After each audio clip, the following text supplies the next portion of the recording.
and apparently unchanging, and yet it is part of my new conception about the nature of the world at this same sea.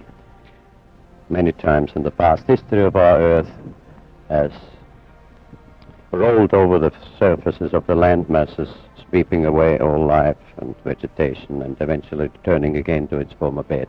This is the part of the biblical theory of the flood and the theory of people of other races. Oh yes, this actual event, the last one, is recorded in all the sacred scriptures of all the old civilizations, from the Hindus to the Bible. Mr. Foster, before we go on with that, you've made a number of predictions, scientific predictions, which you claim have come true.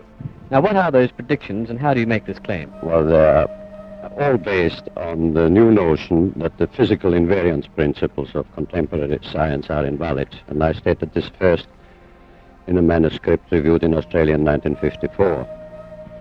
And the validity of this statement was confirmed finally last year at Princeton, when the principle of time reversal invariance was found to be invalid.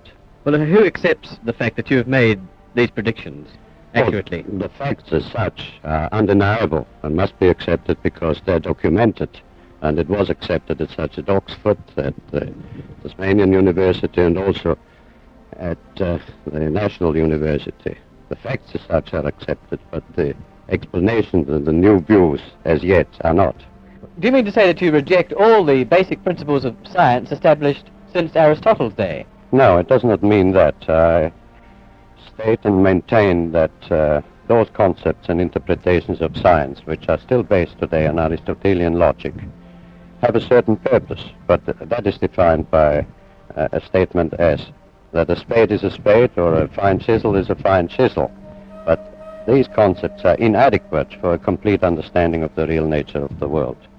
How is it possible, Mr. Foster, that you as an individual can work out these theories when all the other established scientists have computers and all the money of governments behind them, and yet they apparently can't?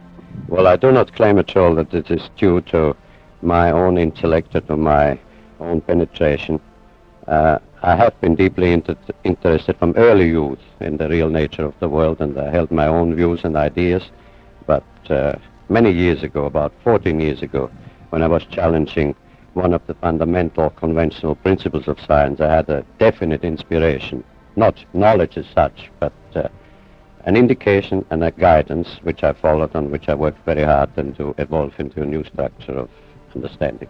Inspirations are related to thoughts of genius. Do you think or consider yourself to be a genius? No. I consider myself to be an ordinary, humble person who wants to serve mankind with what man has striven for from the beginning of consciousness, with truth and understanding of the world. Well, now, one thing, you have a theory about the moon, and we expect to be able to get observable facts about the moon fairly soon. What is your theory? Well, it is by now rather more than a theory.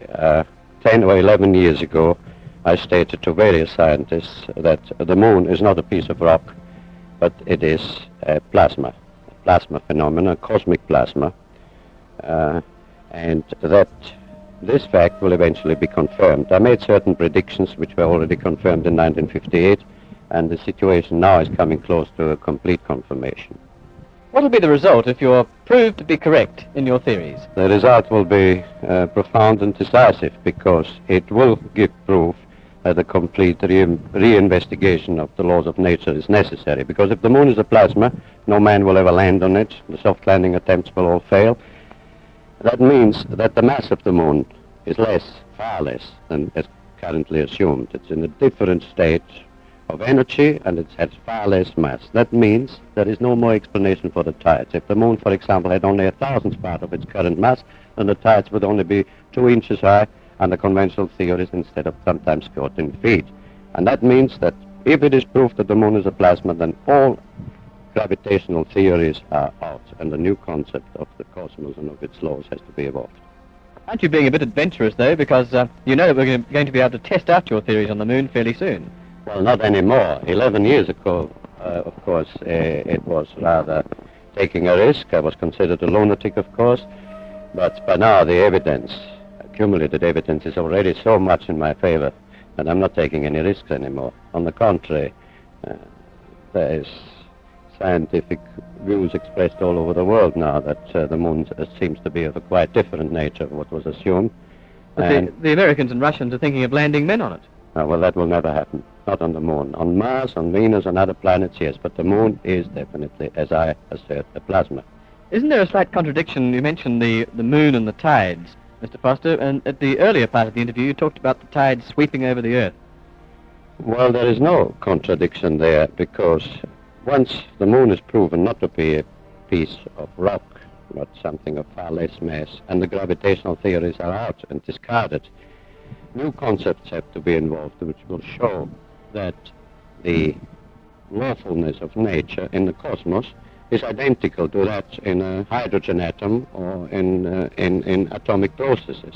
And when this is understood and worked out in full, it will be found that the physical processes of the Earth are quite different in geophysics of what is at present assumed, and that lawfully in certain periods, mostly during the ice ages, which occur every 200 million years, and there is a reason for that, the axis of the Earth suddenly tilts over. And when this happens, then you get the floods of the Bible which were recorded before. The tides, the ordinary everyday tides have an explanation, even if the moon had almost no mass at all, because they are field effects. They're induced by cosmic pressures which exist in the field of our solar system.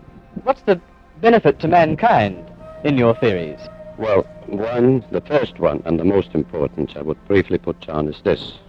I think it is a new conception about the nature of the cosmic world and about the nature and the veracity of consciousness, conscience, of morality. At present we have a glaring contradiction in the assertions of fundamental science. Scientists assert that they are completely uninhibited in their pursuit of truth, that they're completely uninhibited in their pronouncements, and that they produce for mankind, out of their knowledge or understanding, means which man can use according to his moral nature. So if the scientist produces a television set or a jet car, jet motor car, or a hydrogen bomb, it is up to the common man then to use it in a manner which he finds according to his human nature. Yet, the very same processes or dialectics of science also declare that morality, concept of man's moral nature, is an illusion, that it is merely behaviorism or something due to conditioned reflexes or to herd instinct. And this, of course, is a contradiction which must be resolved and must go out. And it will be found as a consequence, what I had the privilege to see and to experience in my mind, that there is a moral law in the universe in which we partake and which is binding on us and which is decisive on our future. Now, in the practical aspects, when it is understood that the geophysical laws are quite different and that this tipping over of the Earth axis has occurred often, suddenly in the past, and will occur again, if the new view is elaborated, and I will not live long enough anymore to do that, it will be understood that the speed of light is not a universal constant as it is now the foundation of science, that it is changeable, and that perhaps 50 years before the next change of axis there will be an increase in the speed of light. And if scientists will work out why and how, then there will be sufficient warning that mankind can prepare itself. Instead of building atom bomb shelters and hydrogen bombs by the millions, we will build provisions of making humanity floatable and to survive this crisis. So it comes again to the age-old concept that truth is the guidance, the hope, and the directive of the human mind, and that man must strive to understand and to know the real nature of the world.